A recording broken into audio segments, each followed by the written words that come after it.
Well, sometimes there's a rapier of truth, of strong sunlight, which penetrates a corrupt system. I don't know if you heard Sorcha Kennedy talking in the House of Commons the other day there. This was before the vote about whether Keir should face some investigation into suspected, potential, alleged sleaze. Of course, that vote didn't go in our favour, it went in Keir's favour. But have a listen to what this MP has to say, because I think it's refreshing. Now, last week, I posed the question. I don't know why Mandelson was appointed. Prime Minister then said it was a mistake. But here's what I don't understand. Everything that was out there about Mandelson that would have been cause for concern was open source material. It was out there.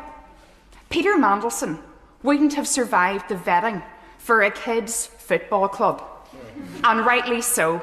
And that's a great point. It's easy in the midst of who said what to whom and why, what was written down, what wasn't written down, to lose sight of the fact this guy should never have been appointed in the first place. And yet we're expected to believe from those benches that it's nothing to see here, we're going to do some process here and there. It's a bit of a hoo-ha, as if there's been a bit of opprobrium around an appointment of a local Rotary club. But don't worry about that. It seems to be jobs for the boys going great guns over the road there. Instead of a meritocracy, it's a chumocracy. Yes, it's not a meritocracy in many ways, or so it would seem. I think chumocracy is a little bit too mild. It is, there's a bit of a cult going on, isn't there? There's a bit of a sense of a club connectivity between these individuals. Not all of them, thank goodness. I won't mention the Fabian Society, of course. And that is at the nub of this. We cannot get answers as to why this was done. So what I'm asking today, will the real Prime Minister please stand up?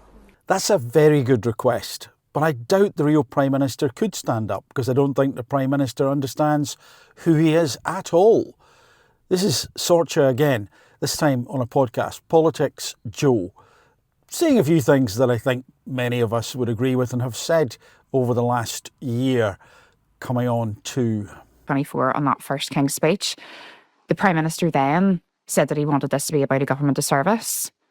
And I associated myself with those remarks, like went out of my way to do so, to show like goodwill, we'll work with whoever here to try and bring about positive change. And literally within weeks, we were dealing with a firefight of, oh, by the way, did we not mention that we were going to take that winter fuel allowance off everybody? Did we not mention that we were going to really tax to death those farmers in your constituency and put them out of business? Did we not mention that we were going to screw over these disabled people? And literally from the get-go, it has been nothing short of a shit show. It has been really disingenuous. And I think what a lot of people struggle with is, who is Keir Starmer? You know, I don't know who the guy is. Like, what's his story? What is his drive for being in politics, let alone Prime Minister? Yes, very good question. Why is he in politics? She goes on to talk about how she has felt no warmth from Keir Starmer at all. She's not alone. I'm not sure why that is. I could speculate, but one thing that I am fairly certain about is why he's in politics. It's not to do with the politics, it's to do with the power. He believes that he's really special. He believes that he's on a mission to sort not just the country out, but the world. And probably the world first and the country second. He's a globalist. That's what this stuff's all about. He sees himself as this individual, one of a select few who can make decisions on behalf of the whole planet, make decisions on behalf of the population, because he knows better. We're simply there to follow orders. We're simply there to, perhaps as far as, well, not necessarily him, but I wouldn't put it past him, be nothing more than cannon fodder, useless eaters.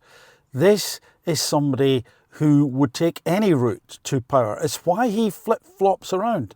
He doesn't have, despite what he says, a clear set of values. and a value hierarchy.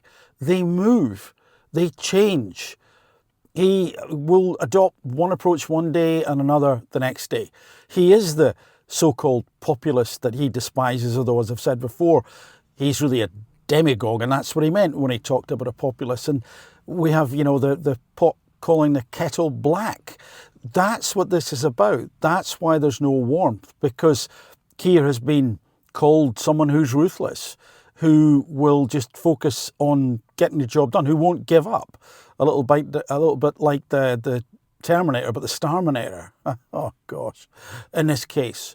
That's why he's not resigned so far. He really thinks that he knows best. This rabid ideological approach is never good in anyone, because it blinkers, it closes down thinking. And ultimately, I believe it can destroy empathy, which is maybe why we're seeing not a lot of warmth from him. And as I've said before, there's something Fabian-esque about his approach, which may explain quite a few things. But that's neither here nor there. He's got to go. Put Sorcha in charge.